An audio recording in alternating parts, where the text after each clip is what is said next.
So design does not exist in isolation. Design exists in time and space. For some people, design is two-dimensional. The Mona Lisa is a painting. It's flat. It's two-dimensional. For some, it goes beyond that. It's three-dimensional. It is a bust, a sculpture. And for some people, even a building is designed as if it's three-dimensional. But for my design, I see in my own design philosophy and ethos design as a 4D pursuit. Design exists in time and in space.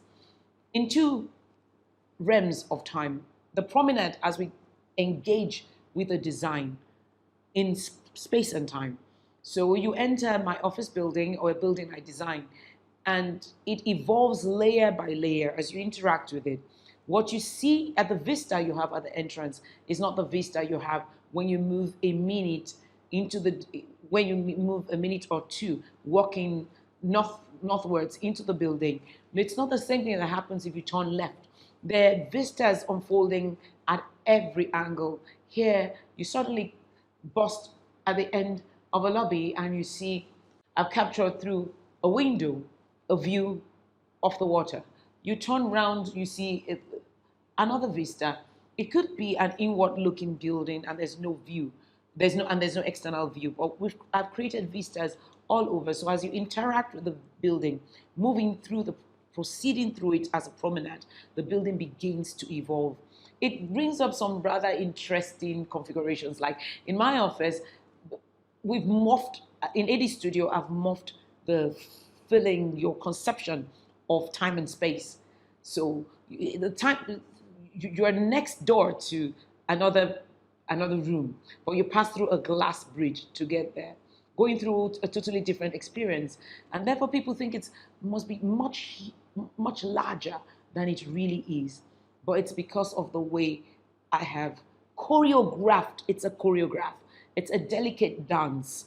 It's a drama. It's an engagement of your senses. Your senses in time and space. Your senses, your sense of sight, of touch, of smell, of sound. I know the way the acoustics of one room makes it sound different from the other, and therefore it's a sensory experience through time.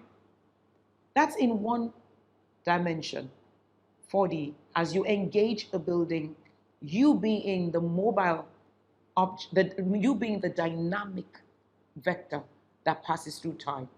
But even a building is situated in time. The AD Consulting building changes from the diurnal to the nocturnal cycle. In the morning, it's this pristine white building, calm, serene, not divulging any secrets, opaque. You can't see into it. By evening, you see it bathed with the light of the sunset because the template is white and white is a canvas. White takes on the nature of any light that shines on it.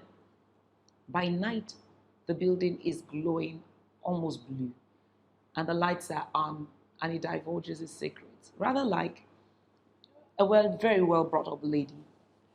You cannot know what's going on until the lights are off.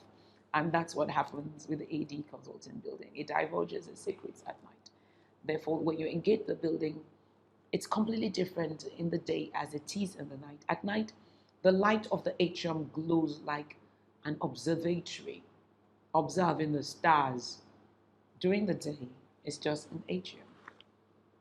Light and the way it interacts with buildings also is something that we can only approach through understanding that design has 4 dimensions. The quality of light that comes in through the skylight that filters into the atrium diffuses through the glass staircase. It's a cold light. And the light that comes in through what I call the burglar art, the huge window on the right facade of the building, it's a warm light. When you stand in the atrium, you see the fusion of both lights. You actually clearly see warm light and cold light.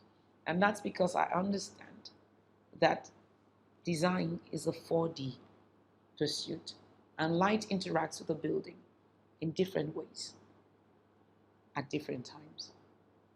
Time is the fourth dimension of design.